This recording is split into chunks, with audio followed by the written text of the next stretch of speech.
Assalamualaikum warahmatullahi wabarakatuh.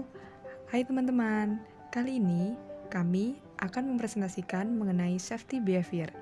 Sebelum beranjak ke materi, alangkah baiknya kita perkenalan terlebih dahulu ya. Berikut adalah nama-nama anggota dari kelompok kami. Yang pertama ada Aziza Widya Husnun dengan NIM 029, yang kedua ada Liana Sain Ritonga dengan NIM 039, yang ketiga ada Adi Atsna Putri dengan NIM 196, dan yang terakhir ada Fibula Reanda Daniswari dengan NIM 223. Apa sih safety behavior itu? Safety atau keselamatan menjadi perhatian utama bagi suatu organisasi karena menyangkut sumber biaya langsung dan tidak langsung yang substansial.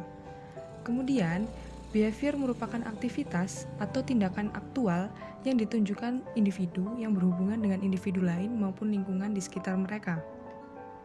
Sehingga, istilah safety behavior merupakan tindakan yang dilakukan individu yang terkait dengan kegiatan keselamatan di dalam suatu organisasi. Selain itu, safety behavior bertujuan untuk mencegah terjadinya kecelakaan kerja maupun cedera dalam melakukan pekerjaan serta berguna dalam memberikan evaluasi ataupun intervensi mengenai keselamatan kerja. Selanjutnya adalah dimensi. Dalam Griffin and Neal tahun 2006, terdapat dua dimensi dari safety behavior, yaitu safety compliance dan safety participation. Safety compliance adalah kegiatan inti yang perlu dilakukan individu untuk menjaga keselamatan di tempat kerja. Tindakan ini termasuk mematuhi prosedur keselamatan kerja dan mengenakan alat pelindung diri. Sedangkan safety participation merupakan tindakan individu yang tidak secara langsung berkontribusi pada keselamatan, tetapi membantu mengembangkan lingkungan yang mendukung keselamatan kerja. Tindakan ini termasuk aktivitas seperti berpartisipasi dalam kegiatan keselamatan kerja, membantu rekan kerja dengan masalah yang terkait keselamatan kerja, dan menghadiri pertemuan mengenai keselamatan kerja. Berdasarkan dimensi di atas, dapat disimpulkan bahwa safety behavior mengacu pada aktivitas keselamatan kerja yang diekspresikan melalui tindakan pekerja untuk membangun dan meningkatkan keselamatan di lingkungan kerja. Selanjutnya adalah faktor-faktor dari safety behavior. Pada dasarnya, ada banyak teori yang menjelaskan bagaimana suatu safety behavior dapat tercipta. Dalam hal ini, kelompok menjelaskan faktor-faktor yang mempengaruhi keamanan dari sudut pandang perilaku di lapangan. Beberapa faktor tersebut adalah individual factor, organizational management factor, environmental factor, job factor, dan mandatory factor. Faktor kategori yang pertama adalah individual factor, yaitu merupakan berbagai faktor yang berasal dari seseorang secara personal terkait keselamatan bekerja. Hal ini meliputi yang pertama psychological effect, yaitu berbagai faktor psikologis seperti kognitif, persepsi, emosi, kepribadian, dan lain-lain. Kedua, psychological effect meliputi kebugaran dan ritme biologis dari seseorang. Kemudian, security awareness dan skills meliputi kesadaran dan keamanan dan keterampilan keselamatan.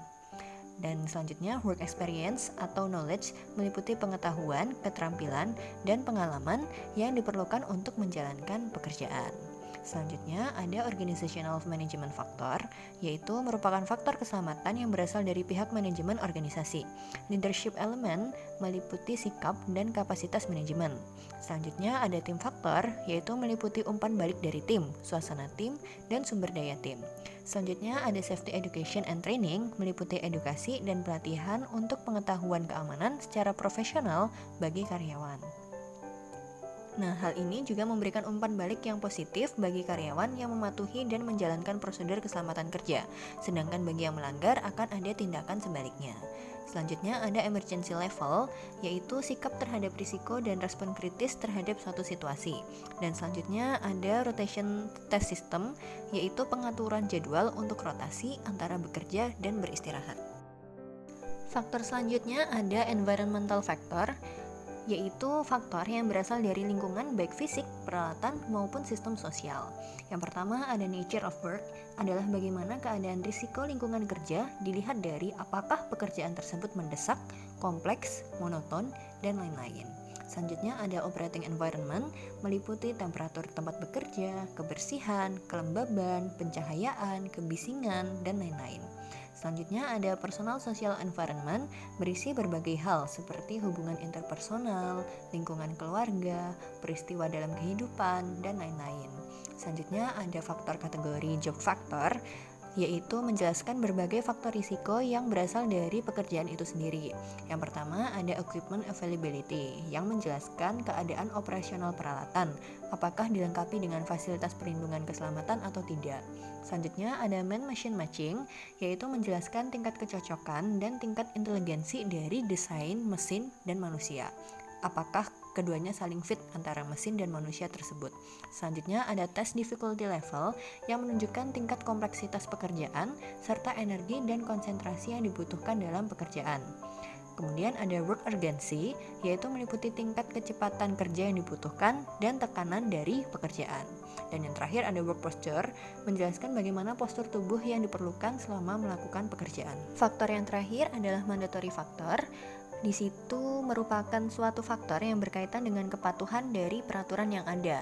Nah, faktor di dalamnya ada national and regulations yang menjelaskan tentang bagaimana perusahaan secara kognitif memenuhi dan mematuhi peraturan dan regulasi nasional. Perilaku safety adalah sebuah perilaku yang mempunyai risiko terjadinya kecelakaan kerja yang sangat rendah, di mana para tenaga kerja menggunakan alat pelindung diri. Proses keselamatan perilaku memerlukan upaya bersama oleh semua untuk menghasilkan hasil yang diinginkan. Model manajemen 5 langkah sederhana yang dikenal sebagai CLEAR, yaitu pertama, memperjelas tujuan. Kedua, temukan masalahnya. Ketiga, jalankan strategi perubahan. Keempat, menilai kemajuan saat ini. Dan kelima, tinjau dan sesuaikan prosesnya. Banyak komponen struktural utama yang dapat memengaruhi keberhasilan implementasi keselamatan perilaku. Komponen proses yang ideal adalah: pertama, mengidentifikasi perilaku yang tidak aman, diperoleh dari catatan cedera. Yang kedua, mengembangkan daftar periksa observasi yang sesuai. Hal ini menampilkan perilaku yang terlibat dalam cedera. Yang ketiga, mendidik semua orang, beritahu dan jual kepada semua orang, dan latih pengamat, fasilitator, dan pendukung. Keempat, menilai perilaku keselamatan yang sedang berlangsung dengan melakukan observasi perilaku. Dan terakhir, berikan umpan balik tanpa batas melalui verbal, grafis, dan tertulis tentang hasil. Selanjutnya, contoh kasus. PTX adalah sebuah perusahaan general supplier, electrical, and mechanical contractor yang berada di Jawa Barat. PTX mempunyai tujuan jangka panjang sebagai produsen tiang baja yang terkemuka dengan fokus kepuasan pelanggan sehingga secara terus-menerus meningkatkan mutu dan pelayanan yang prima. Pimpinan dan seluruh karyawan PTX berkomitmen untuk melaksanakan sistem jaminan mutu dan program-program dalam bidang K3 secara konsisten. Departemen K3 secara rutin dan berkala membuat jadwal pemeriksaan kondisi peralatan, observasi proses pekerjaan di area kerja, dan melakukan perbaikan-perbaikan apabila ditemukan kondisi yang kurang tepat atau kurang layak. Evaluasi dan monitoring dilakukan berdasarkan SOP yang ada dan sertifikat yang dimiliki untuk dapat mencapai tujuan dan keberhasilan dalam bidang K3 perusahaan, yaitu mengutamakan keselamatan dan kesehatan kerja bagi seluruh pekerja konstruksi di perusahaan tersebut.